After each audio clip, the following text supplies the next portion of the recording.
TS Galaxy TV. My name is Liolo and I'm your host. So, on today's episode, I'm joined by a very, very special guest, and he goes by the name of Bernard Parker, also known as Dihont. Dihont, how's it? Good on yourself, brother. Doing well, doing well. Thanks for having me, Loyal. And I'm happy to be on TS Galaxy TV. Yeah. And hello and greetings to the listeners and to the viewers. No, thank you very much for joining me on this special episode. I'm looking forward to the conversation that we're about to have about the great career you've had and us looking at the journey and you also being able to just educate us when it comes to the things that you have experienced. So, where does the nickname Dehont come from? Oh, yeah. That's a good one. And the Hond, as we know, Ekasi, usually in the black townships. I come from a color township, but in the black townships, we would say, we in Polo, you know. Yeah, so it's the same in Afrikaans where we say, is a hond. Yeah. Yeah, you a top dog in English, I would say. So that's how the nickname came, and I stuck with it till today. Yeah, and speaking of Ekasi and how you got the nickname, what was it like growing up in Park? Yeah, coming from the dusty streets of Recha Park, I'm actually on the border of Recha Park and Ramaphosa informal settlement. Yeah. I spent most of my time in Recha Park, but I lived in Ramaphosa informal settlement with my mom and my elder brother. Yeah. And and it's a very, very, very interesting, very how can I say, very wonderful way to grow up, you know, amongst the community where I've learned a lot, and also it has matured me. It gave me that maturity to mature faster, as well as a person, and I'm sure. 90% of us who play football come from those upbringings, and I guess I'm one of those who come from such upbringings. Yeah. And how does the opportunity come about to join the School of Excellence? A good teacher of mine at primary school, Mr. Denzel Bezaidenhout, he saw the talent in me. I was basically doing everything at school. Yeah. When it's a seasonal thing, if it's swimming, if it's cricket, if it's rugby, I'm there. Yeah. Athletics, I'm there. And then he saw that I've got good talent with regards to football. Yeah. He enrolled me at Boksburg FC, which is just outside of Recha Park, and from there on, he took me for trials. And from there on, I got accepted, and the rest is history. And I still am in touch with him. We're good friends still today. School of Excellence changed my life. Yeah. If I didn't go to the School of Excellence, I don't know where I would have been, because the school has taught me a lot, not only football, but also as a person as well. And I can raise my hand and I can agree with everyone who's been there. Those who haven't made it in football, they've made it in life as well. So a lot of values was instilled in us in terms of life. Yeah. And a lot of players that came out of the School of Excellence also became elite players, you know, and they represented the flag of South African football very proudly. Yeah. Yeah. And what was that transition like? Because you went from to your normal school where you were doing everything to now just focusing on football, and you're around all these other talented young players. What was the transition like with regards to now settling in at School of Excellence? It was tough. Yeah. It was a tough one. You know, at the school we had players from all across the country, and also across borders in the southern African part of our continent. And coming to school, and now you have friends. You have to make friends. You have to be now mates and play with guys who come from different upbringings, different ethnic groups, different mentalities, different languages. You know, it was very, very tough. But one thing where it was good is that we're all there for one common cause, one common dream that we have, and for us to become professional footballers. I think that there is also a good way to a good way where it has strengthened us as well. You know, where it makes you stronger. You know, tough situations do make you stronger. But with the school, with the type of strict schedule, with the type of strict way of the day to day that we had to live, also brought us together in terms of helping each other, in terms of complementing each other to become what we wanted to become. And yeah, so I would say those tough times made us was actually Yeah. good times. Yeah. I would say, yeah. Yeah. Earlier on, you used a word, and that word is elite. Yeah. And I've always felt that most players who come from School of Excellence are just cut from a different cloth, and True. they've just always been elite. What were the training sessions like, and what was key then to the development of School of Excellence players? Why do they stand out? Basically, it was like this. Every day like this. We would let me take you through. We would wake up. We all have to wake up at 5. Yeah. And you should be done showering by 6, because after 6 there's no more water. Yeah. Then you should make sure that you get your warm shower in the morning. Yeah. Then school will start at 7:30, so you have to be in the classroom. We would eat 6:30. Yeah. Everybody has to be in the kitchen by 6:30. Yeah. If you're not in the kitchen by 6:30, 15 minutes, if you're late, the kitchen closes. Yeah. So it was so strict with our program, and with school as well. And we all had our own room. So in your room has to be in a specific way. It has to be neat and tidy. I would have pictures all over my room, of footballers and stuff like that. Yeah. Your uniform needs to be clean all the time. It was uniform inspection. And you had to have your own ball. That was the good part of it. That was the beautiful part about it. You have to have your own ball. You look after your ball. You make sure there's the right pressure. You make sure it's clean. You have to make the ball your friend.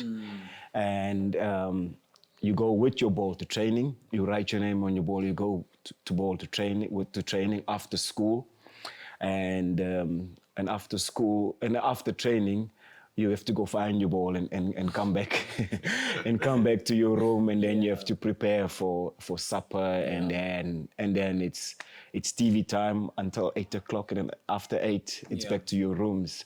So I think that the way things were so structured, I think that actually brought a lot of discipline into us. A lot of ingredients that is life ingredients that needs to be instilled into a footballer or a teenager. I would say so. It was actually great, and I think it is still great in today's day and age, because those are the sacrifices that you need to take during your development to take you right through your career. Yeah, definitely. And speaking of development, you're one of the very few players in South Africa who are able to use both feet equally. Yeah. Was that something that you developed at the school, or was it just natural? It came at the school. I'm naturally a left footer. Yeah. And at the school, we would have days where the coaches would say that today we only work with our weak foot. So you pass with your weak foot, you receive, you try to shoot with your weak foot, you do a lot of stuff with your weak foot. Yeah. So there were specific days where you have to do things with your weak foot only. Yeah.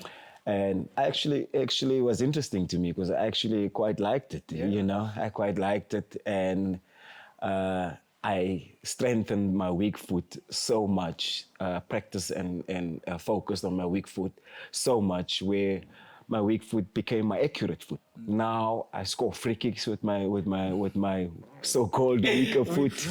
I take penalties with my so-called weaker foot. Yeah. So now my so-called weaker foot is now more accurate than my strong side. So I guess that's what that's what actually made me this Yeah. prolific striker where I could finish with either foot anyhow the ball comes.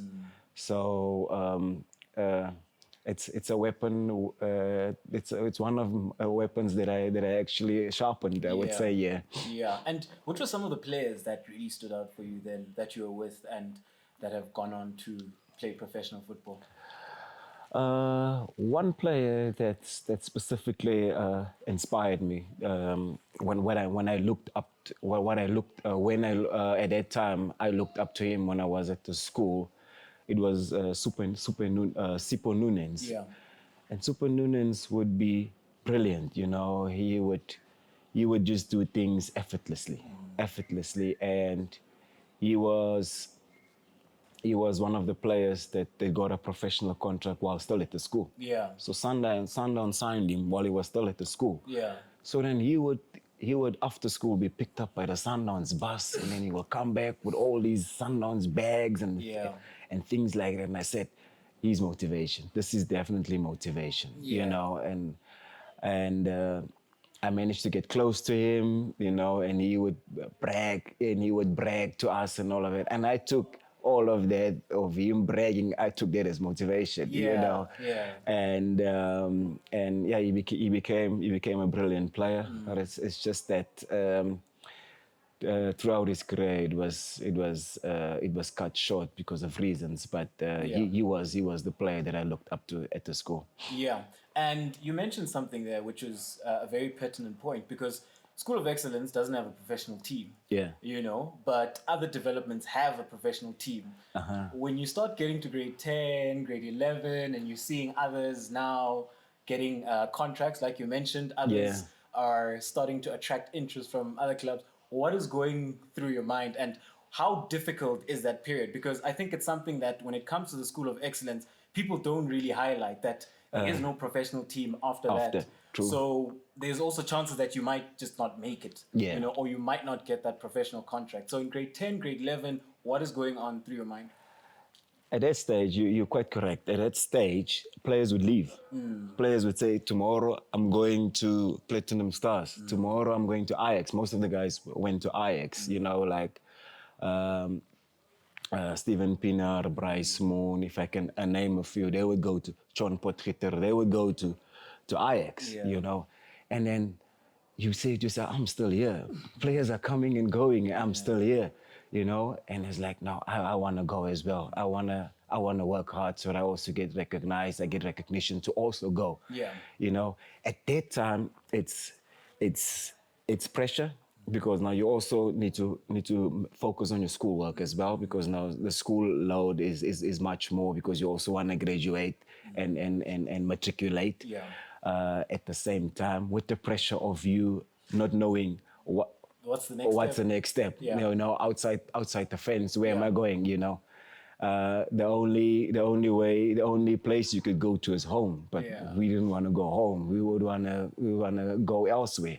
And at that time as well, we would play friendly matches against the professional teams because we were at that level because of what the school produces. We're at that level, so we would play friendly games against the so-called teams, and teams would scout and take players, and then you not knowing where you're going afterwards. It is actually healthy pressure, I would say good pressure for you to push harder, both academically and sports and football, so that you become somebody when you step out of the gate. So it was good pressure, it was healthy pressure, and also good motivation as well, because if you see your mates leaving to better places or greener pastures, it's motivation for yourself as well. So it was actually good times, I would say. Yeah. And which were some of the coaches who were key in your development? Because I think if you look at a player's career, the most important time is, those 7 to 10 years of development. Yeah. So which were some of the coaches which were key to your development at the school? Yeah, as I mentioned earlier on, with regards to those ingredients that the coaches wants to bring over to you or wants to put into your coffee, or what the coach is cooking in you, know. So Coach Mandla Mazibuko, may his soul rest in peace, who passed on last year. May his soul rest in peace. Coach Mandla Mazibuko, because of his personality, he's always an example to us, in terms of his personality, his positive attitude, the father figure he had in us. He would never shout at you. He will always rectify you in an uplifting way, and I would say most of the guys would say it's because of Coach Mandla that they are where they are today. And unfortunately, Coach Mandla had to leave the school at the time when I was at the school, and then he went to Sundowns, because Sundowns recognized his qualities, And when he went to Sundowns, he scouted and he brought players through, like Percy Tau of today, and a few others of today. So Coach Mandla Mazibuko definitely played a big role in my time at the school. Yeah. And then the next step from the School of Excellence, you yourself find yourself then with the opportunity to go to Sundowns Reserve. Yeah. So all those times you're watching Sipho Nunes, taking in that inspiration, your chance finally arrives to go to the Sundowns Reserve team. How does that come about, and what was your time like at Sundowns Reserve team? Yes, I went to the reserve team, and I think I was one of the outstanding players after I matriculated. I didn't have a club, and then one of the coaches said to me, come have a trial at Sundowns. And I trial on day one. They said to me, come the next day, you made it, and and then they said I will take part in the reserve team. At that time, Coach Ted Tumitru was the coach, and the senior team was just full of stars, Keith Leremi came back, Vilagazi came back. At some stage, they had Peter Ndlovu, they had Paulos Massier, they had all these stars. So I knew that I wasn't going to make it to the first team in the first year or in the second year. So I played for the reserves. I think I was only 18 at that time. I played for the reserves. But unfortunately, things were tough at home. Things were very, very, very tough at home. Coming out of a one-room shack, I had to earn an income. Because now my mom, who was a single mom at that time, was only getting like a few cents. This is why we need to do this, so that we understand. And with my traveling up and down from Boksburg to Kloorkop, I couldn't make it in terms of taxi fare or train ticket. Sometimes I'd have to jump into the train without a ticket and get my way there and maneuver my way there to get there. And then when I asked for an incentive or just for me to have an allowance to at least travel every day, they made me sign a small piece of paper, and they said, no, don't worry, we'll pay you end of the month. End of the month came nothing. Second month came nothing. The third month came nothing. And then, fortunately enough, one of our coaches who was at the school was now the head coach at Benoni Premier United, Mr. Sam Mbata.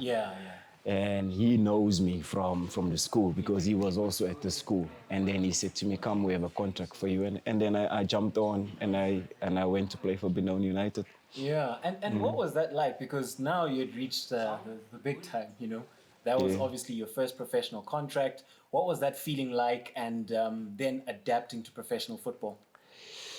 It was tough. We all know back then it was called the Mvela League. Yeah, Mvela League. And the Mvela League was tough. It was tough. Yeah. It was, I would say, the Mvela League that time was strong. Yeah. The Mvela League, I would compete with Free State Stars, with Free Stars at Simpiwe Shabalala. Yeah. You know, I would compete with Tembisa Classic, which had Teko Modise, you Yeah. know. So it was strong at that time, and I said, why not? Why not? I went to Benoni, and we had a strong team also at Benoni, and with our strong team, we in my first year joining Benoni, we actually gained promotion to the PSL. Yeah. You know. And I enjoyed the journey. I enjoyed the journey of the Mvela League, you know, the long trips, you know, squashed up in the taxi, you know, wherever we get to, you know, not enough funds for us to get accommodation. I will sleep in the taxi, you know, things like that. Those were beautiful memories, you know, and those were the times that actually made me stronger, I would say, you know, made me stronger. And also I grew strength from that. And the next year we got into the PSL, and we actually struggled in the PSL that year, but we survived. And then Benoni got sold. Benoni got sold to Thanda, and it got sold, and we had to move to Durban, and it was later named Thanda Royal Zulu. Yeah. Yes, and I think with that setup, I think then now I could freely express myself. Yeah, no, that's I could freely, yes. Yeah. That's where you got into your element. There. Exactly. That's where I got into my element. I think maybe because of the past experience of the Mvela League and the struggle also in the PSL as well. So I think that's where now when the dog inside of me came out. Yeah. The haunt. Yeah.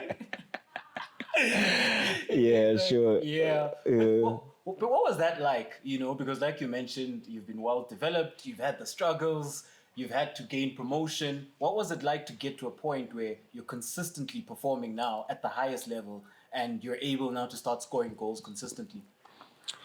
Yeah, when now we got to better environment. Yeah. You know, when the team was now called Thanda, our salaries increased. Yeah. Our accommodation structure, everything just improved, you know.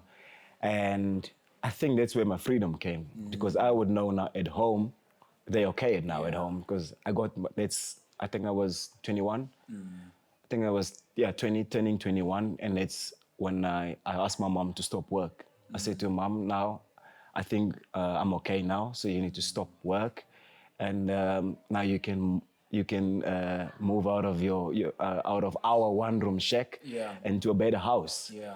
So then I got a better house, and things got better at home. So I think that's where now I was free. Yeah. I was now free mentally at work to express myself freely at Thanda Royal Zulu. Yeah. And within that first season, I became the top goal scorer. You know, I became the top goal scorer. And I also got my first call up for Bafana Bafana as well. So that's where it actually lifted off. I would say for me to be recognized at a certain level. Yeah. And then from there, you attract interest from all the way Serbia. Yeah. Red Star Belgrade. How does that happen? That's always mind blowing for me, you know. Not that I look down on our league and our players, but from Thanda Royal Zulu in South Africa all the way in Serbia. Yeah. How does that come about? And at that point, what mind frame were you in? Our owners at Thanda, they were Swedish owners. Yeah. And they had European connections. So they felt that I'm ready. I'm ready to compete at the European stage, and they thought it would be wise for me to go on trial. So they sent me on trial to Sweden. Yeah. To Sweden at Malmo FF. Yeah.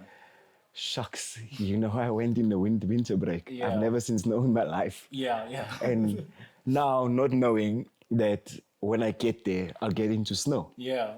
So I thought it's just gonna be cold, your normal cold winter that we have here in South Africa, a little bit more severe. But I didn't know it was gonna be so crazy, so hectic.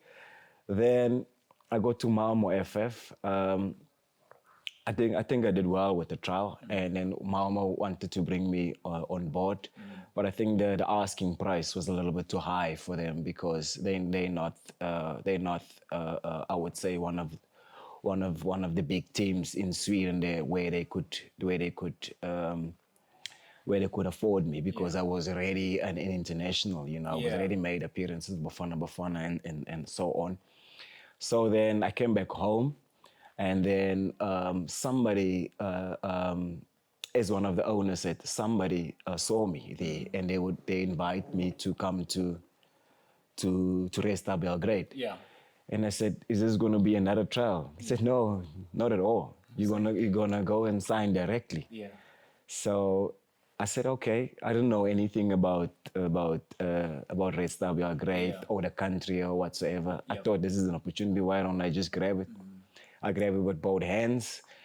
Then I also got there during the winter break as well. And yes, and then I signed. I signed in January, and I played well. I did good for the 6 months I was there. Not knowing that I'm signed for a team that also got financial challenges as well, and things like that. But I didn't bother. Yeah. I didn't bother because I just thought, no, there's the opportunity for me, and I went there. I did well. I played good. Yeah. I played really, really good, and I would be in between countries back home to play for Bafana Bafana and go back. Yeah. And because I did so well, I actually got recognized. I actually got selected to take part in the 2009 FIFA Confederations Cup because that time it was already announced that Bafana will host the World Cup, and I did great. I did great in the FIFA Confederations Cup. Yeah. Where I scored a few. I would say for our proudly South African team. Yeah. And I caught the eye of FC Twente. Yeah. Of Steve McLaren. I was so shocked. Steve McLaren called.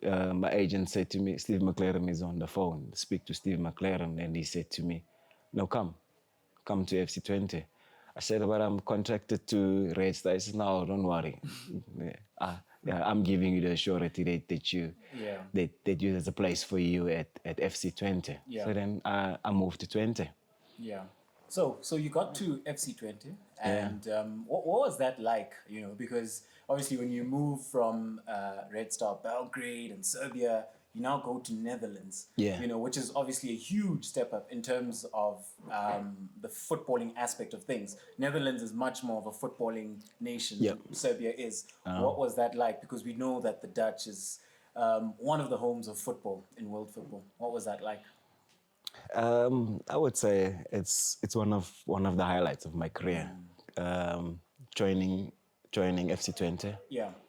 with a club with such rich history, I Yeah. would say, and the club had a vision in terms of winning the league because they have never won the league in at that time in their 50 years of existence, and the club was recruiting players. The club was trying to assemble a squad that can compete with the likes of Ajax, Yeah. PSV, and Feyenoord, and wonderful experience. That first year, getting to be with a group of players that were winners. Yeah. That were winners. We had 3 players from Chelsea that was on loan. Yeah. We had 1 player from Inter Milan that was on loan. We had 1 from Bayern Munich that was on loan. So we actually, coach Steve McLaren, who is now the assistant of Ten Hag at Man U. Yeah. At that time, he knew how to assemble the squad for us to compete against the big teams. And within that first year, we won the league. Yeah. we won the league. And winning the league, we made history for the club, the golden generation, I would say. And we had to compete against Ajax that had Luis Suarez, that had De Jong, that had Stecklenburg in goal, that had Vermaelen as a centre back. It was Ajax, and also Eriksen, who's now at Man United, who was also the key member of Ajax at that time. Yeah. And we managed to overcome that. We managed to overcome them. We went on to win the league. And they won the League Cup. We won the league. They won the League Cup, and then we had to play we had to verse each other to compete for the Super Cup, and we beat them in Amsterdam at their own arena to win the Super Cup. Yeah. So wonderful memories, wonderful memories, and also I would say that. That's now when I had opportunity to participate in the Champions League. Yeah. Because winning the league, we now qualified automatically for the Champions League. And the year after we won the league, we now had to compete against the giants. Yeah. Yes, the best of the best. Yeah. And at that year, Tottenham was in our group, and Tottenham also they made history by qualifying for the Champions League, first time ever as well, where Tottenham had Bale, Modric in the middle, They had a strong team as well. In our group, we had Tottenham, we had Inter Milan, we had Werder Bremen. Inter Milan was coached by Jose Mourinho, I was on the bench. I never got a chance to play against Inter Milan. I was on the bench, and I was like, you see it Zanetti here with his big ties here running past you. Samuel Eto'o here, you're looking at Snyder, you're looking at all these guys like, wow, is this real? Is this real? Is this real? At the San Siro, you're sitting at the San Siro like, wow, is this real? Playing for FC Twente, I got the opportunity to visit great clubs, to play against great clubs. Wonderful, beautiful stadiums, cities, that exposure, I would forever cherish.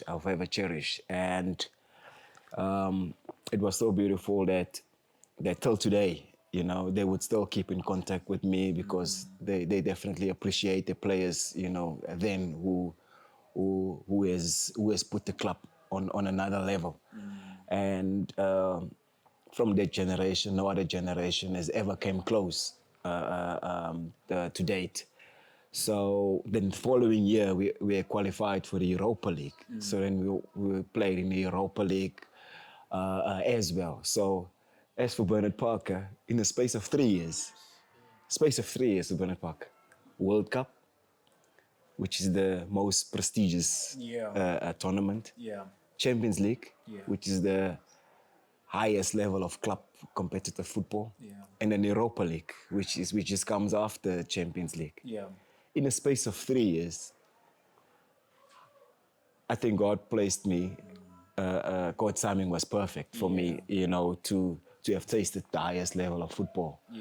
So I spent 2.5 years with FC Twente. I would say 3 years because on my third year I went on loan.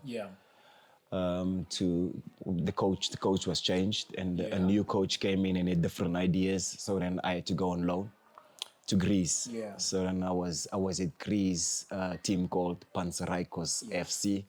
They were northeast of Greece, close to Thessaloniki, where we know Thessaloniki from the big team in Greece called PAOK. PAOK Thessaloniki. I actually scored a goal against PAOK Thessaloniki, where we lost 3-1. I went there for a year on loan, and then I went back to Twente. And when I got back to Twente, my preseason wasn't so good, and Kaizer Chiefs came knocking. So my manager and I, my agent and I, we came to an agreement where why don't I rather go back to Chiefs? You know, Yeah. trying to go on loan here to go there. Why don't I just go back to Chiefs? I didn't want it to go back to Chiefs, but I don't know how it happened. Yeah, That yeah. that the deal eventually happened, Yeah. and I never regretted it. Yeah. So before we go into Chiefs, because that is a great part of your career and your life as well, I'd just like to understand because there's a lot of our players who go overseas, Yeah. but they don't make it. They come back after a season or they struggle to adapt. Earlier on, you mentioned that you'd go and you'd find it as like super cold, but in your time spent overseas, you were able to adapt. Yeah, yeah. You won a league title. You were able to score goals. You're able to have great performances, and you're able to build those relationships. What helped you in your time overseas to be able to be so successful? And what do you think the other South African players struggle with regards to adaptation in Europe? I think we have to look back. We have to look back from an early age. Development. Development is so key. Yeah. So key in any footballer's life. Yeah. Though those are the most critical stages of a footballer's career. Yeah. Once everything is intact Yeah. at that stage of any footballer's career, it will take him right through his career. So as I can mention a few players who that are sprout Yeah. in Europe. I would say myself as well. Although I don't stay long, but Yeah. I would say I made an impact. If I didn't stay long, I made an impact. Yeah. You know, I actually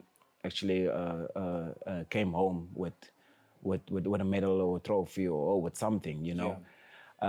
For those who have stayed there long and for those who has achieved much more and have achieved great things, most of them went from their development stage, Yeah. and they had a good development structure, and they went straight there and succeeded. Yeah. We can mention the likes of Steven Pienaar, who comes from the Ajax development. Yeah. Aaron Mokoena, also from his Ajax development. Darren Buckley,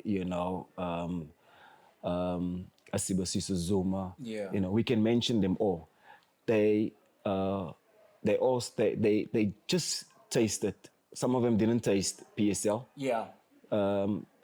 Some of them just tasted PSL and then they went. Then they went. They went. I think PSL spoils us a little bit as well. PSL spoils us in a way because you get your PSL contract. Now you play in the PSL, you show yourself, you get recognized overseas. Now you get overseas. Now when the going gets tough, you feel like you have a cushion. Yeah. You feel like you have a cushion, you can fall back here at home where you've been loved and praised and blah, blah. Yeah, it's warm. You're the king. You can be untouchable here. Whereas that side, no one, because now you have to start afresh. Yeah. You have to start afresh. Unfortunately, that's how it is. And those steps, we have to take. We have to take those steps. We have to pay more attention to detail with the development. For any footballer to take the steps to become at the level where it is, you know. Look at Benny McCarthy, from 7 stars, he never tasted he tasted PSL just in his one season, but coming from the Ajax development, 7 stars, he went overseas. He also went into Ajax development before he could get to first team. So then he broke into first team. He did great at Ajax, he got sold. He went to Portugal got sold. And Spain he got sold. And then he played in the Premier League, and he won the Champions League, the only South African to win the Champions League. So I would say the quicker we can send our players overseas before they taste PSL, the better. Yeah. The better. Yeah. And if they do not taste PSL and they go over there, they'll be able still to struggle through the struggle to become somebody. So I think we as South Africans, our mentality is a little bit tuned in the way once you taste the success here on home soil, and now you have to go there and be nobody and try and work your way up again. Yeah. You know, you tend not to push through the struggle. You tend not to uh, um, not to I would say I don't know what to say, but Yeah. but there's the thing, you Yeah. know. I can also mention a few guys that has tasted PSL and now they went there, and then when they play, and then sometimes now they don't get game time. They feel like Let me go back let me go back home. Yeah. I'm appreciated. Yeah, you know, I can. I'm the king, you know, and things like this. And any footballer, you want to feel like Yeah. that. You want to feel like that as any footballer. So, as you can see, the great Africans that has made it Yeah. in Europe. Your Didier Drogba's, your Samuel Eto'os, your JJ coaches, they went to Europe very young. Yeah. And most West Africans went because they're close to Europe. And it's easy for Europeans to come and scout there and take players over, Yeah. rather than for them to come all the way down here at the bottom of the continent, right here. Yeah, right here, you know. You played Cape Town is right there. Right there, you know, and then go back there, you know. You know, it feels like it's a long trip. Yeah. But also on the flip side of it as Yeah. well, they've had a lot of success in West Yes. Africa. They have a lot of success, a lot of greats came. Sorry, Yes. a lot of greats come out of West Africa. So they would know we can find another gem in West Africa. Yeah. So the standards that were set by the previous players, we never lived up to those standards. So now it actually makes it more difficult now for the rest of the guys to get over there, or to get to be scouted or to get opportunity. So it is an unfortunate one. Plus, our country is also not doing well as well. You know, we've dropped very very low in the FIFA rankings as well, on the African rankings as well. Yeah. So I think it's for us to refocus, and I would say refocus also in a way by um, getting closer to the players who has tasted that level, who has been at that level, you know, so that we can produce the next Bernard Parker, the next Benny McCarthy, the next Aaron Mokwena, you know. So it is a rebuilding or restructuring phase that we're going through now in our football. Yeah. But I think that we can make it. Yeah. I think we can make it. If the South Americans can make it, we can make it, because we are one and the same in terms of our flair, our skill, and maybe even better. Yeah. You know, so that's something that we need to look at, and we can try and find solutions how we can reproduce those type of players that we want to produce. Yeah. So you come back home to Kaizer Chiefs, and then when you first step, do you feel like I'm the king? And no, not at all. You know? No, I'm joking. So so you come back to Kaizer Chiefs. Yeah. What is that like? You know, the first couple of weeks walking into that dressing room, because at that time there was also very good players, guys you've obviously built relationships from the national team. What was that like? When I came back, I actually still felt like a youngster. I think I was 25 or so. And now when you look at the players, you know, you look up to, you see Shabalala, you see Letuleyane, you see Morgan Gold, you see Jimmy Tao, you know, you're like, hey, these are players that you grew up watching. Now you're with them, you know. Yeah. So I think that was actually motivation, I would say, as well, you know, for me to prove myself. Yeah. And I did prove myself. Definitely. In my first year, I think I came, my first year, the first 6 months, I think I came halfway through the season. Yeah. And I found my footing in the first 6 months. And then my first full season, I became the top goal scorer. Yeah. We won the league. Yeah. We won the Nedbank Cup. Yeah. I was the one who scored the goal, to win the Nedbank Cup. Yeah. So, and I was also known because of what I've done Yeah. with Bafana Bafana Yeah. as well. So, I think I just continued. Yeah. I just continued what I was doing. Yeah. What I was producing. So I just continued, and I was one of the members that brought success to Chiefs. Yeah. After 9 years of not winning the league, they were winning cups. Yeah. As we know, Chiefs from with the history of winning at least winning one cup a year. Yeah. But they haven't won the league in 9 years. After Ted to Mitro. And then now, we won the league. After 9 years, I became the top goal scorer. We broke records. We Yeah. broke records of 19 what, Yeah. And we also the team that got the highest points ever in Chiefs history. Yeah. I think it was 97, I think. No, sorry, 79. Yeah. 79, no. I can't remember, but Yeah. I think it was the chairman's 76th or 70th birthday, and we almost Got the same. points Yeah. with the chairman's Yeah. age, but we had the most points ever Yeah. in Chiefs history. Yeah.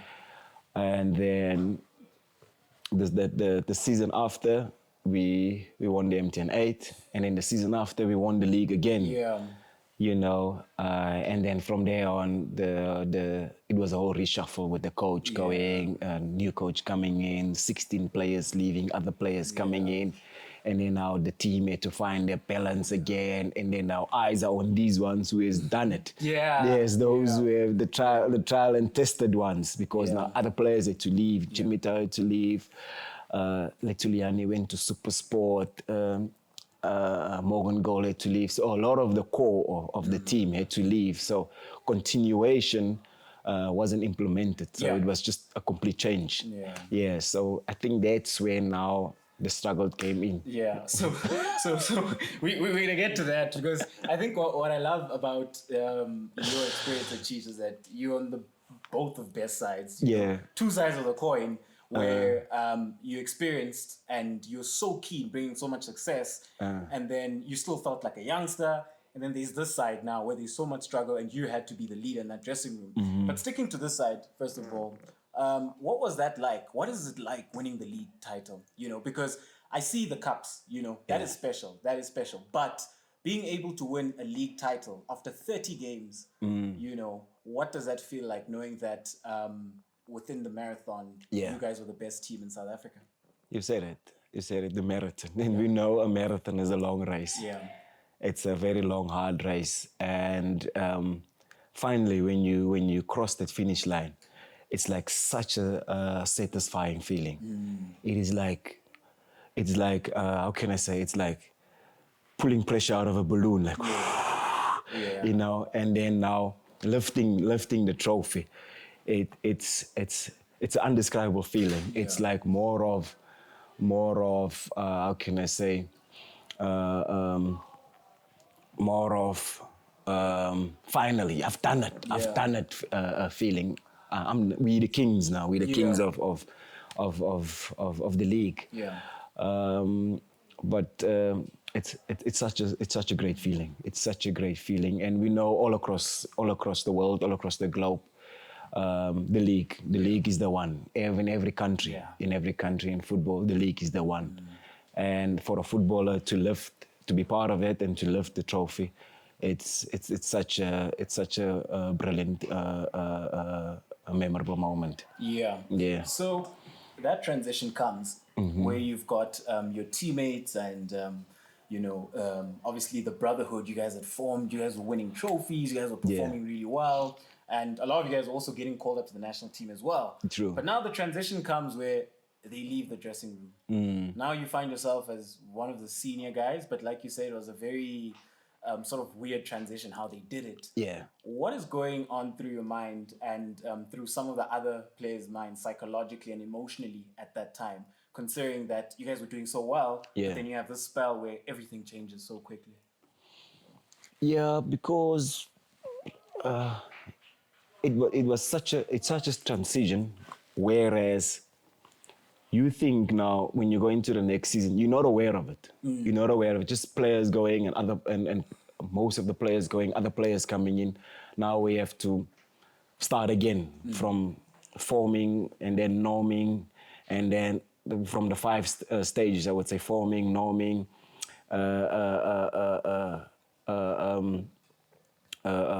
performing, then excelling, and then eventually the cycle goes again. So as a player, you're not thinking those things. You're not thinking those. You're just thinking it's another season coming up. Yeah. We go again. Yeah. We'll try our best again. Yeah. We go again, and then things don't go well. Now the pressure comes because you're now being judged on the previous season, Yeah. on what you've done in the past. So now when you're being judged on that, the pressure comes. Yeah.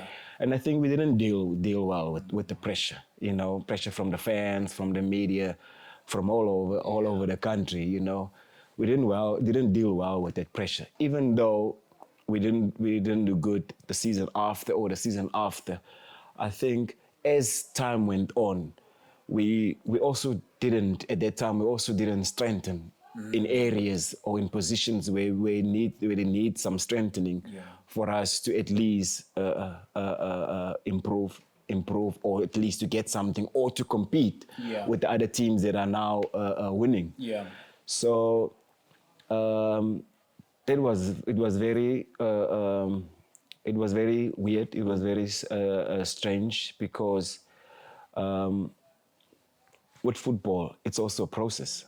So within the process, we didn't follow the steps within the process, I would say maybe because of certain reasons. Within the process, we didn't manage to stay consistent in terms of point tallies, because with points you'll be judged, or with points you can be able to stay on top or to compete. And the sad part about it is that we also got to finals. Yeah. We got to finals. Yeah. We got to the Nedbank Cup with TS Galaxy, And now we are in the Nedbank Cup with TS Galaxy, where we haven't won a trophy. I think at that time we haven't won a trophy in 4 years. Now we're in the final with TS Galaxy. It's like, NFD team, we are Chiefs, whatever. So also on the day, the psychological prep wasn't done. Now, stepping out on the field, where and we're not performing, knowing that we haven't had a trophy for the past few years, and we step onto the field of play, and we still don't get the trophy. That was a very, very, very. It was a moment that I don't wanna. Talk about. No. Yes, and then the next season we face Sundowns in the Telkom Cup. Sundowns in the Telkom Cup, and then all of a sudden there's a weird selection from Chiefs. After the game, I heard that when Coach Pizza was coach at that time, when Coach Pizza saw the team sheet from us, he said, "Guys, go win this game." He said, "Guys, go win this. This is an easy one."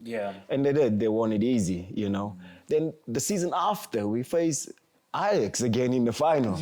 I think it was MTN8, if I'm not sure. But I think it was MTN8. Then we faced Ajax in the final. Ajax were struggling. They were relegation candidates in that year. They were struggling. They got to the final and they beat us in the final. Now, you tell me what kind of a psychological impact that put on the team. And at that time, we were like only few. I think we were 4 or 5 guys from the generation that had success. So 4 or 5 guys with a whole lot of other players who hasn't tasted that success. It's very, very, very difficult. I had to pull like double shifts. I would have to run and defend, get the ball, bring the ball up, and still go and try and head the ball in the box. Yeah. You know, just to try and lift the other guys. But Yeah. I would say that the other guys didn't know what it takes. They were unaware. I wouldn't say didn't know. I think they were unaware of what it takes for to win something. Yes. You know, and as the years go by, it will just be a chop and change, chop and change, chop and change. So the consistency wasn't built within the process. Yeah. In terms of the continuation of improvement. Yeah. Because when it's a whole new squad, I would say we needed to build up, you know, by eventually becoming the excelling team. Yeah. So we never reached that excelling stage. Yeah. So that made it more difficult, you know, pressure coming from everywhere. Me being a senior player, and from some stage I would captain the team. Yeah. You know, and even though when I'm on the bench, you know, in the changing room, I would left and whatever. And when the going doesn't get going, I would have to come on again and try something, Yeah. you know.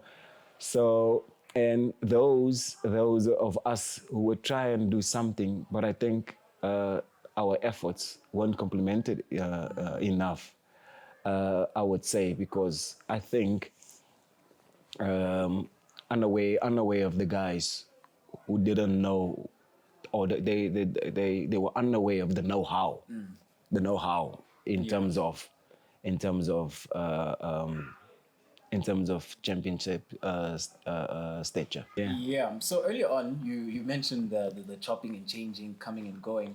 As senior players, what type of conversations are you guys having amongst yourselves when you're seeing so many different new faces coming into the dressing room? Also, you're seeing different coaches Yeah, coming true. now. Yeah. And you guys were with Stuart Baxter for a very good period where there was success, there was consistency. How do you guys, as senior players, deal with that inconsistency with regards to the changes, the players, and the coaches as well? With regards to players, Yeah. players just want to play. All players want to do. Players want to play. Yeah. And we need to also, as players, we also need to complement each other. Yeah. Whether it's physically, it's emotionally, it's psychologically, and we had like a captain's committee. Every year, captain's committee would be elected. Yeah. And then with captain's committee, we'd have to sing the same voice. Yeah. I think the same voice in terms of what's the Chiefs culture, you know, the ABCs, Yeah. you know, within the team. And us who know the culture, us who as Statistics says, all we can do is just share. Yeah. We share, we share, we encourage, Yeah. we motivate. That's all we can do. It's all we can do. And at the same time, we also be exemplary, also on the field of play. You know, we need to give energy, we need to give performance, we need to make sure that we pull Yeah. more, so that we can pull the other guys with us as Yeah. well. You know, so that we improve, or we get better. And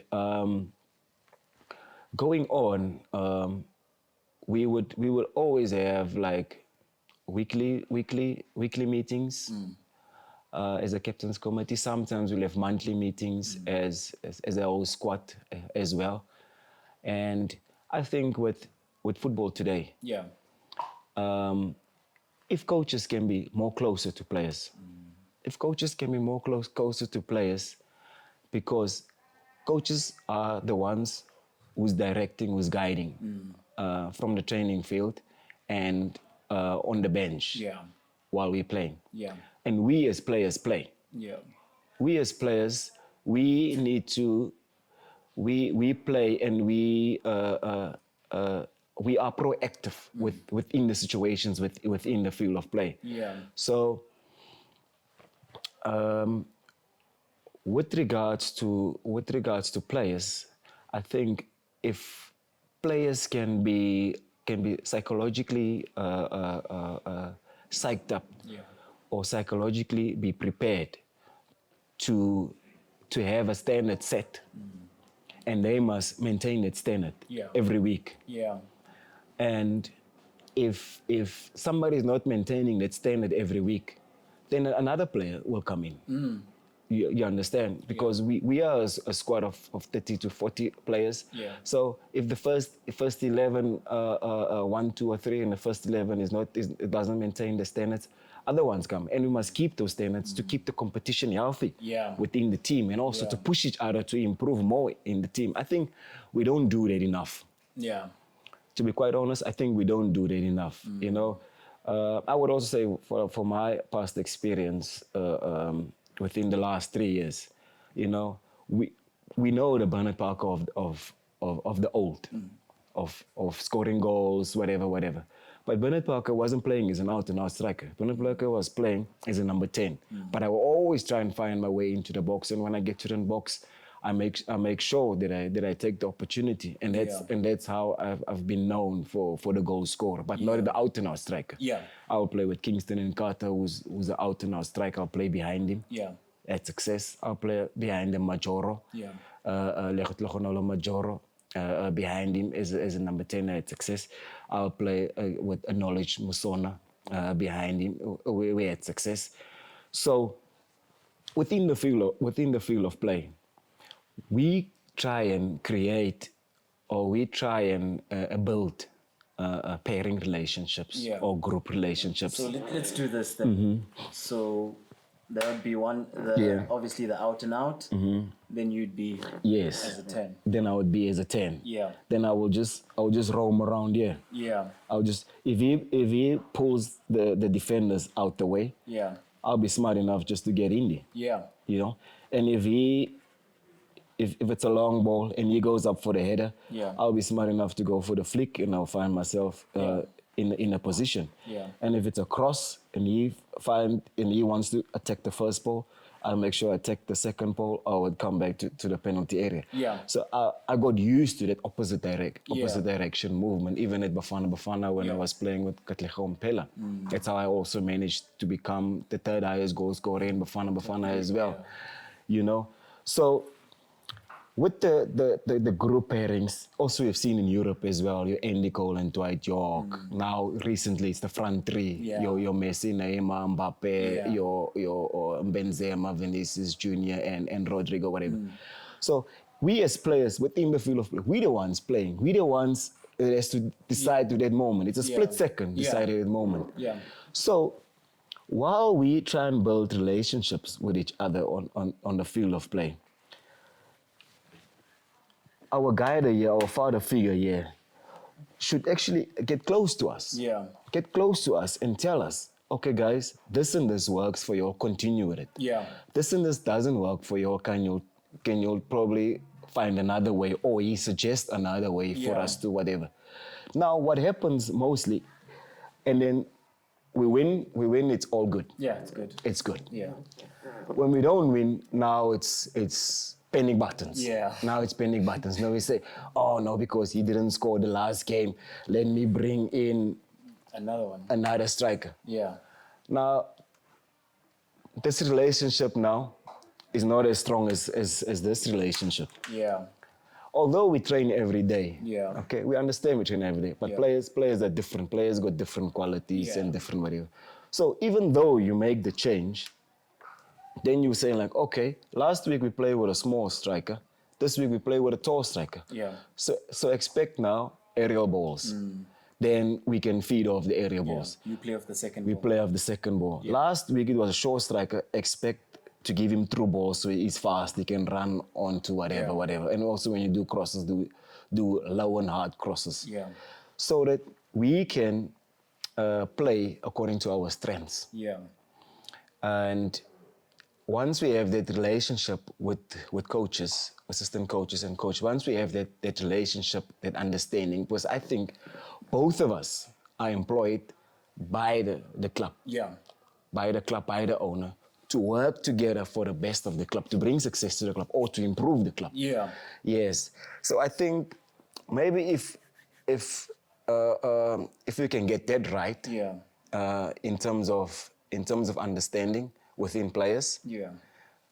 within positions, with a group or as a team, Yeah. and the understanding between the coach and the players. Yeah. I think percentages of improvement, it's much more higher. Yeah. Yes. Yeah. So that's the challenge we had at Chiefs. That's why we now had to chop and change coaches, chop and change players, and we never end up finding the balance, or we never end up finding the consistency, or never end up getting a momentum. Yeah. Yes. So Yeah. it's. I think that's my point of view. Yeah, I yeah, think that's my point yeah. of view with my experience. With that experience. And two moments which, are bittersweet, right? You guys are at the top of the table. You lose the league Yeah. on the last day. The second one, you guys have a great CAF Champions League run and go all the way against Al Ahly and you lose in the final. Final. Yeah.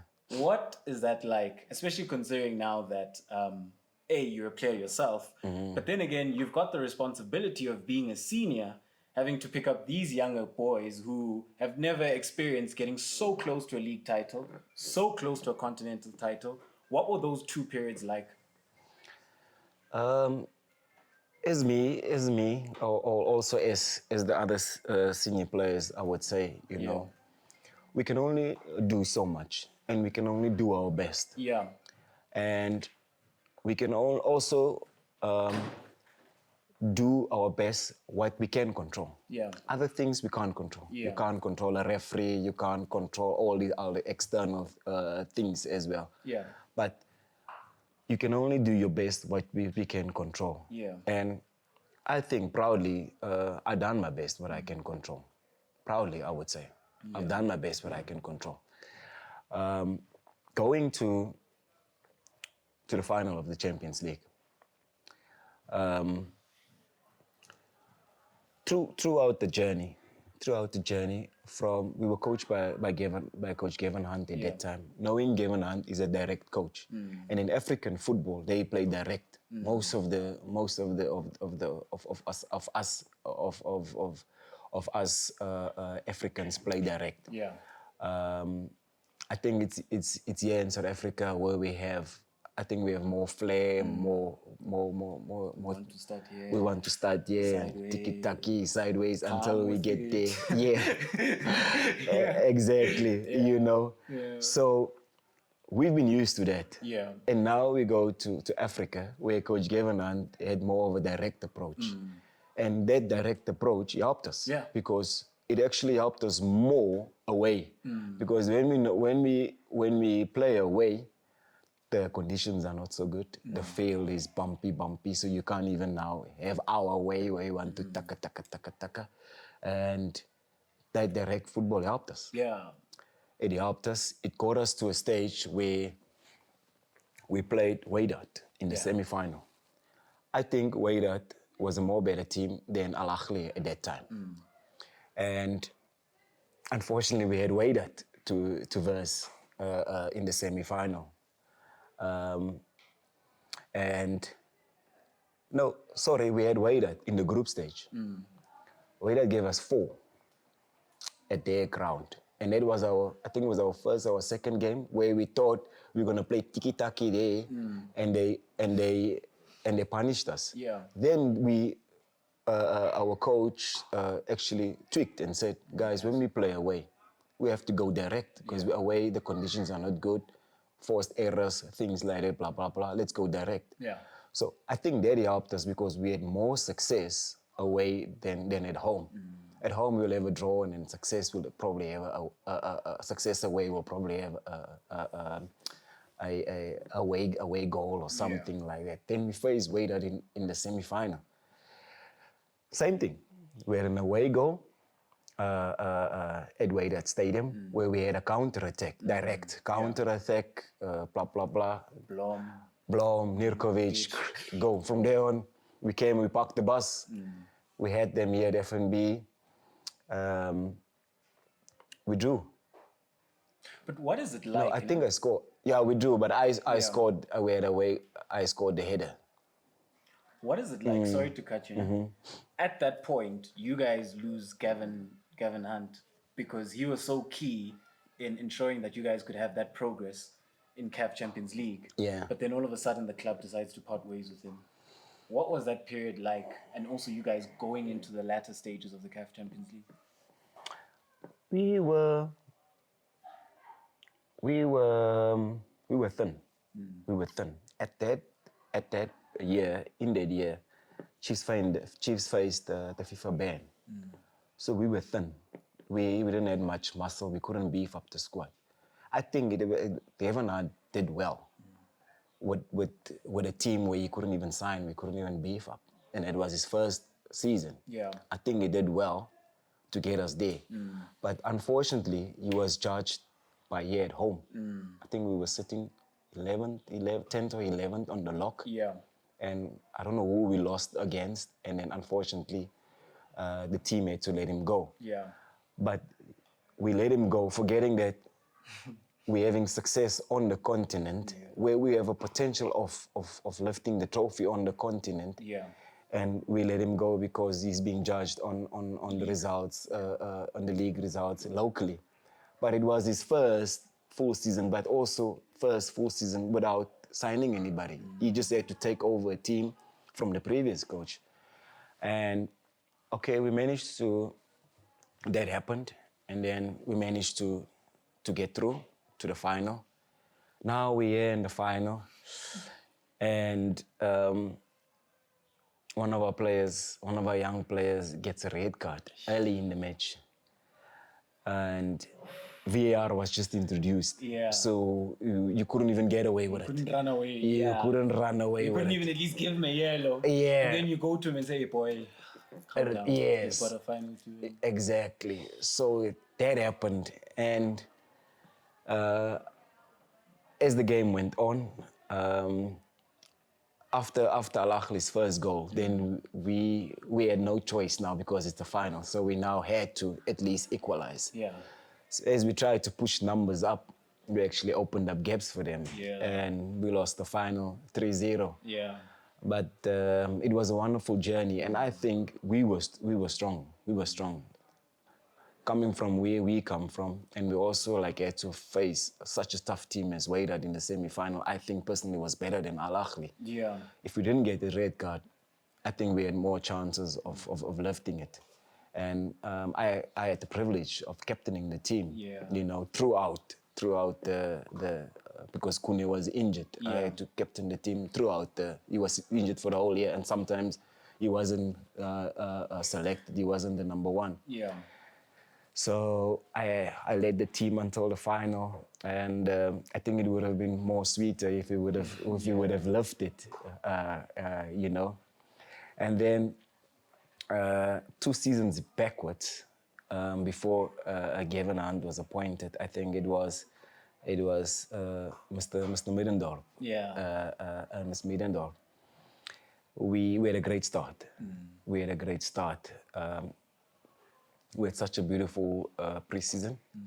And from that preseason, we went with our first 11 PSL matches. Yeah. I think that opened up the stretch, the gap. Yeah. We had 10 wins out of 11. And we went on and on, and the pandemic came. COVID struck. Yeah. COVID struck. I think just after we resumed the second round, and COVID struck. I think sometime in March, end of February, March, then Yeah. COVID came. So we had built such a good momentum, and we have built such a good spirit for us for us to have more chances of winning the league. Then we went into this COVID break. Yeah.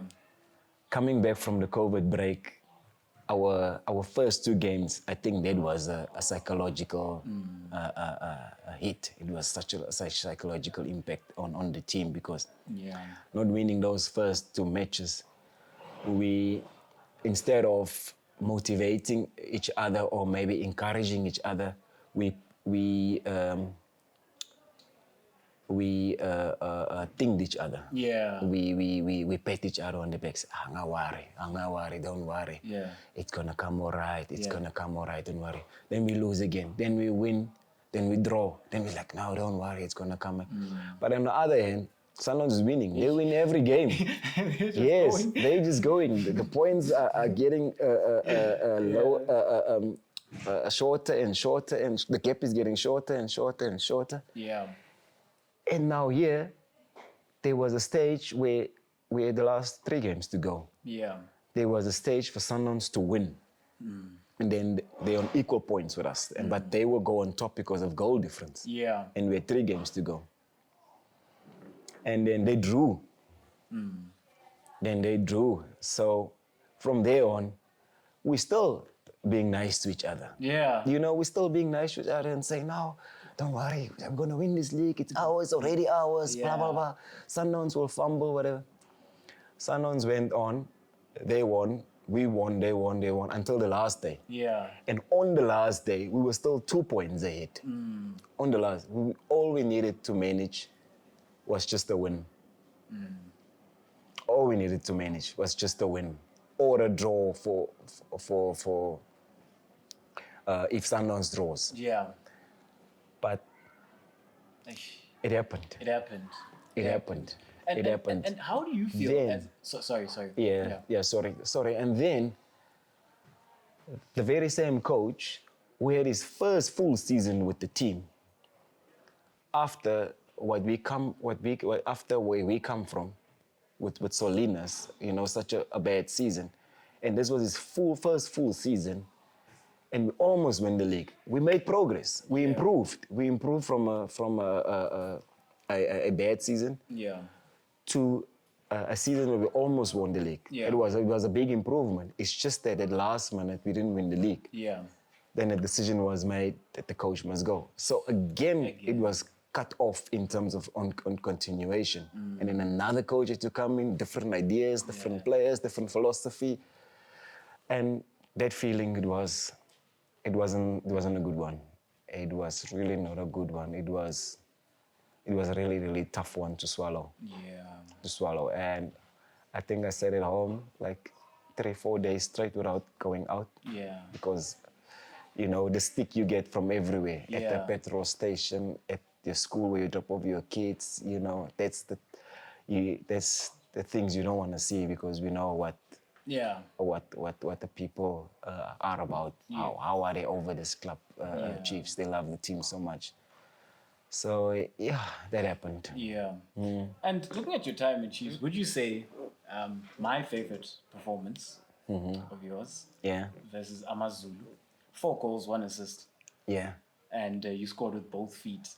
Would you say that game against Amazulu in Durban, would you say that was your best performance in a Kaizer Chiefs jersey? I think it's one of the best performance. Yeah.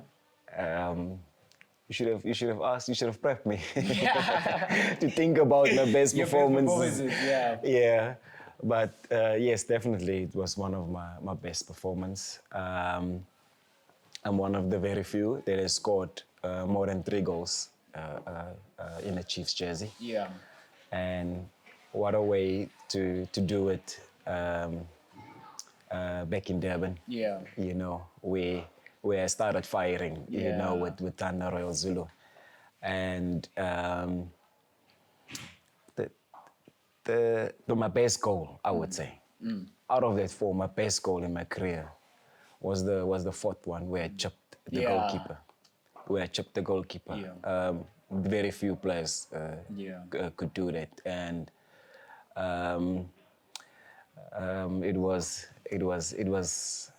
it is definitely one for one of those moments to frame in one of my stories that I get to tell. But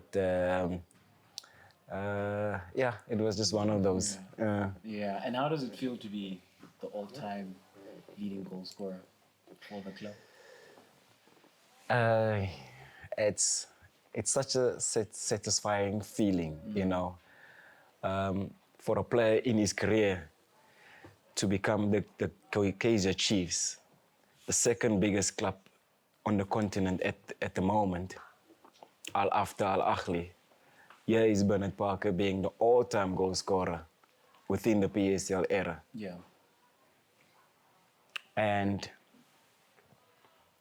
to all the years, in the last 20 years or so, great players that has donned the jersey, I have surpassed them. I've surpassed them in terms of my scoring rate. You can mention them a lot of great players. And I think me after I become the all-time goal scorer last season, I think there's legendary status. Yeah, no. I think definitely that doesn't get bigger than it. It's legendary status.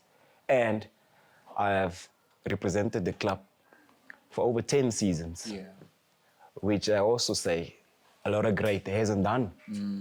Who has done the jersey hasn't done. So that's also an achievement on its own. Plus, I think of the top 5 that has played more Soweto derbies than any other as well, you know.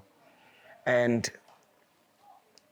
a lot of goals are scored in the Soweto derby as well, you know. So I think I left the club with stats, with good stats, with good facts, and also with a mark, with a thumb imprint, and not to blow my own horn, but also to leave the club as with legendary status, you know, which a very few has done. Yeah. Others who has just played 3 years, they'll call themselves legends and things like that, you know. But I think I've done it. Yeah. I've done it. I've done it way over and above. I've done it. And I've seen everything. Yeah. I've seen everything. I've seen the highs, the lows. I've seen everything. And with all those moments and memories, with Kaizer Chiefs in my career, I think those memories are most highlighted memories in my career. So then you leave Kaizer Chiefs, and then you were training with Supersport at some time. There was a chance for you to rejoin Coach Gavin Hunt, but then you end up at TS Galaxy. How did that come about, and why TS Galaxy? Yeah, the way that I left the club. Yeah.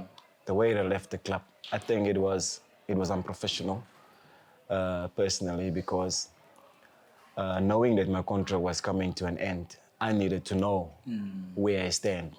Am I continuing playing, or what's the next step? Yeah.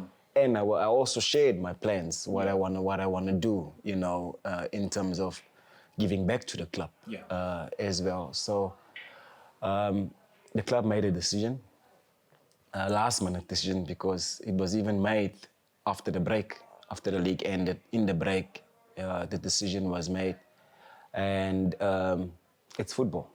Football goes hand in hand with business. Yeah. So decisions that clubs make, it has to go hand in hand with football and business. Yeah. And I had to accept that, and I move on. Yeah. And I had to move on. Yeah. And moving on, I inquired at clubs, and while I inquired at clubs, I inquired at in terms of what Bernard Parker can give. Yeah. Playing and beyond playing. Yeah. Because of my career, because of what I've done, and because of my studies that I've achieved also, you know. So I would train on my own while I was negotiating with clubs in terms of what I can give, in terms of how they value me. So I trained on my own, And Coach Gavin Hunt, which is a good friend of mine, called me and he said to me, come train with the boys, give them some inspiration. I've got a young team here, you know, and it will be good for you to come here, inspire them, because he knows my professionalism Yeah. in the past because of at the time when we were working together. Yeah. So I went and I shared my experiences and I gave my all as Bernard Parker. Yeah. And Gavin Hunt said to me, why don't we sign you, you know? And I said, okay, no worries, but no problem. Yeah. You can sign me, Yeah. and you know what I can give. Yeah. So then he tried to convince the board. Yeah. But I think maybe the board thought otherwise, Yeah. you know, or decided otherwise as Yeah. well. So I just had to be open with him, and I told him, Coach, I can't just wait here, you Yeah. know. I have to move on. And then Mr. Sukazi called me. Yeah. And he said to me, Bernard, come see me at my office. And I got to his office and he said to me, what's your story? And you know, I said, what's your story? Yeah.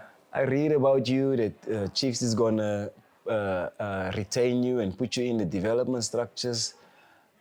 I read now about you signed for Supersport. Now, 2 days ago, I read that you don't have a club. What's your story? Yeah. I said, hey, those are just rumors, you Yeah. know, those are just rumors. And he said, no, come here, come home. Yeah. Come home, we've known each other for so many years, you Yeah. know. And I've known Mr. Sukazi since my time at FC Twente. Yeah. He came to FC Twente where he brought a young Mator, tall, young, skinny Mator to Yeah. come and trial at FC Twente. Yeah. And that's where we got to know each other ever since. Yeah. And every year we would exchange texts, you know, congratulating each other and things like that. Yeah. And he said to me, no, come, you know, we are brothers. I've known you for so many years, you've known me so many years, come. Yeah. Yes, what's your plan? I roll out my plan, and then he said to me, no, we value very high. We've got a young team here. We want to take the club to the next level. Yeah. And with your value and your input, I think you can add value to the club. Yeah. So and I said, yeah, why not? You see. And then the next day he said to me, no, you'll get the papers ready, and the next day I must come and sign. Yeah. I didn't I didn't think twice. Yeah. And then the next day I came in and it happened. Yeah. Yeah. And how's your first season been so far? We're almost at the halfway point, you know, and the other evening you managed to get your first goal for the club against your former team. How has sort of the first half of the season been for you at TS Galaxy? I think it's been good thus far. You know, I just mentioned early on before our meeting, I also mentioned early on that, you know, a team that's got such beautiful smiles every morning. Yeah. Every morning you get smiles, you get warm hearts, you get people that are willing, you get people that are receptive, you know.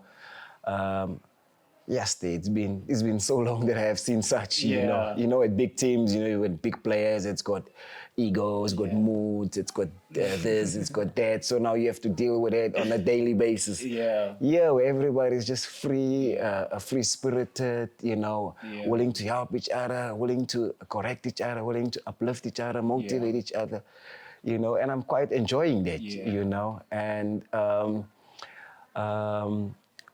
on the field of play as well, you know, I haven't. I'm also new, so I haven't played with I think none of the players before. I haven't played with none of them before. Yeah. So it's also quite an adjustment that I had to make. In terms of relationships, in terms of getting to know the players, you know, getting to know who I can speak what to who. I cannot speak aggressively to a young boy than to a Villa, for instance, because things like that. So I'm still within the process, you know, of being fully in. Yeah. And I think I've done okay so far. Yeah. And it can be better. So, Bernard, what I always do to Yeah. close it up, we can't leave it without you giving me your best 11. You've had a Sure. fantastic career. You've played with so many players. But in closing, Yeah. I need your best 11 players that you've played with throughout your career. Throughout my So, career. keeper, all the way up, and then I need a captain and who coaches it. Sure. You see, now you also had to prepare me before this, so I would know. Yeah. In goal,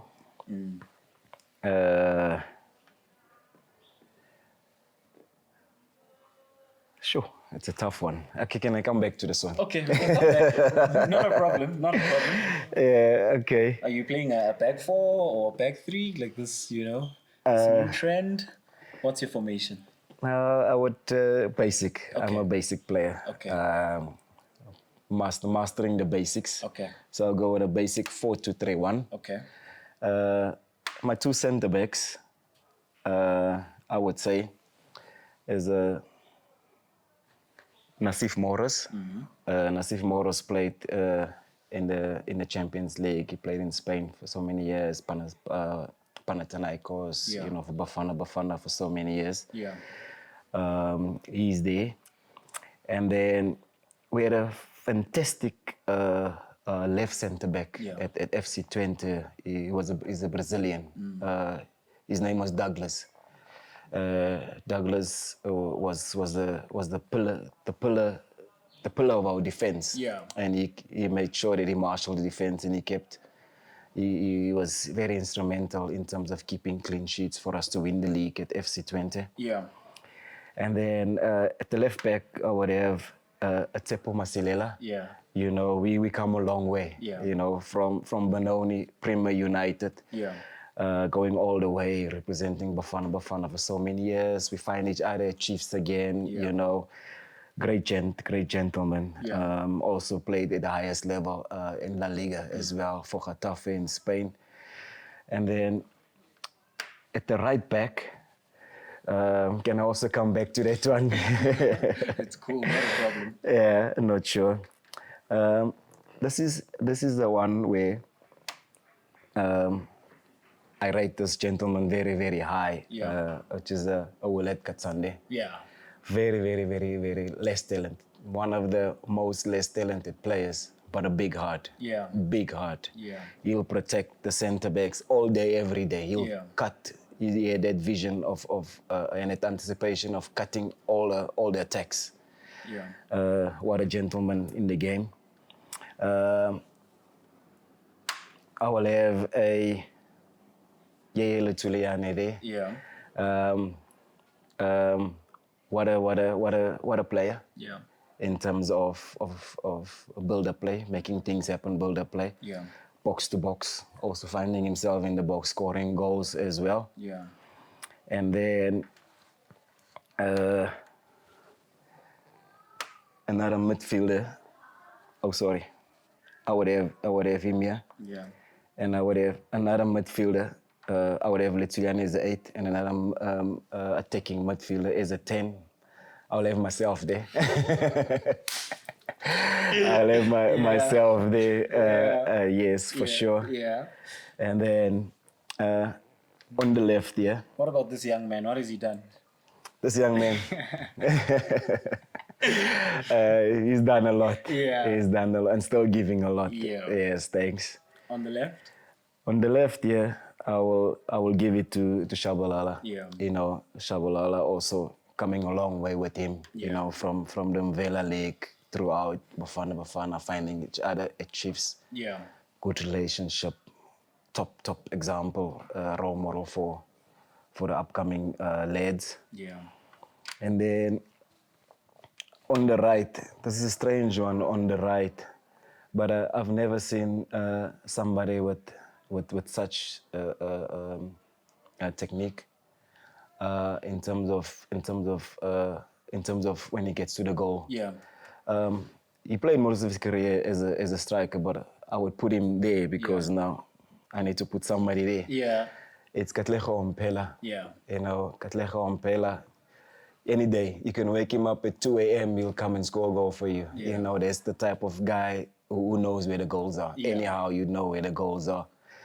And I'll put Benny McCarthy here. Yeah. Benny McCarthy is my childhood hero. Yeah. You know, for what he is. He gave me inspiration in terms of watching him play. Yeah. When he took Bafana Bafana to another level in Burkina Faso, Yeah.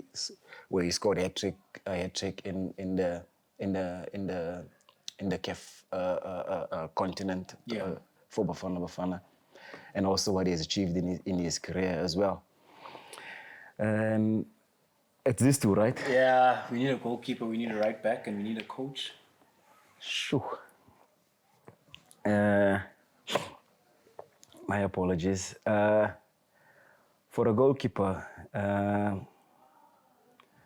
there's three. If I leave somebody out, and I hope they don't watch this. I hope they don't watch this. I know, don't worry. I'll take the punch for that. You take the punch. Yeah, I'll tell him that I forced you. Yes. Yeah. No, I'll put Kune there. Kune. Because I've never seen my time in Europe and here at home, I've never seen anybody who's got such distribution that he's got. Technically, brilliant, brilliant. Also, a hard worker. Yeah. Works very hard. Very hard. Every day he's a winner. He works very hard. Much respect to him. And we've known each other from under 17. Yeah. From under 17, Bafana right throughout till today. We also come a long way. At right back,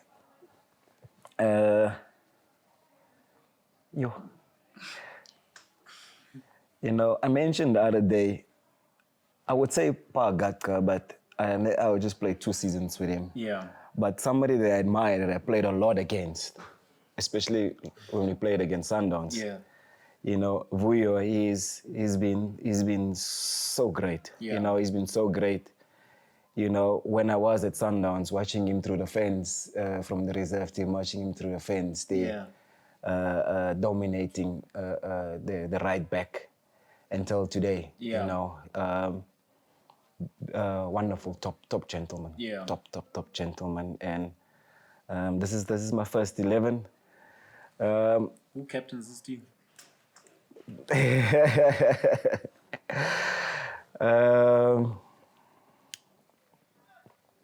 I give the captaincy to, because he's the eldest, to Benny McCarthy, to the Grootman there, because of what he's achieved in his career at the highest level. Yeah. I'll give it to him, and I'll make Shabalala the vice. You know, because I learned a lot from him as well. Yeah. The bench, we can talk about it after the interview. Yeah. Yeah. My coach is Steve McLaren. Yeah. Steve McLaren, because he is coach at the highest level. Yeah. I've learned a lot from him. Yeah. I've learned a lot from him, and the way he can bring the best out of players is it's incredible. Yeah. So yeah, this is my team, my dream team. Yeah, your dream team. My dream team. Yeah. Yeah. No, Bennett, thank you very much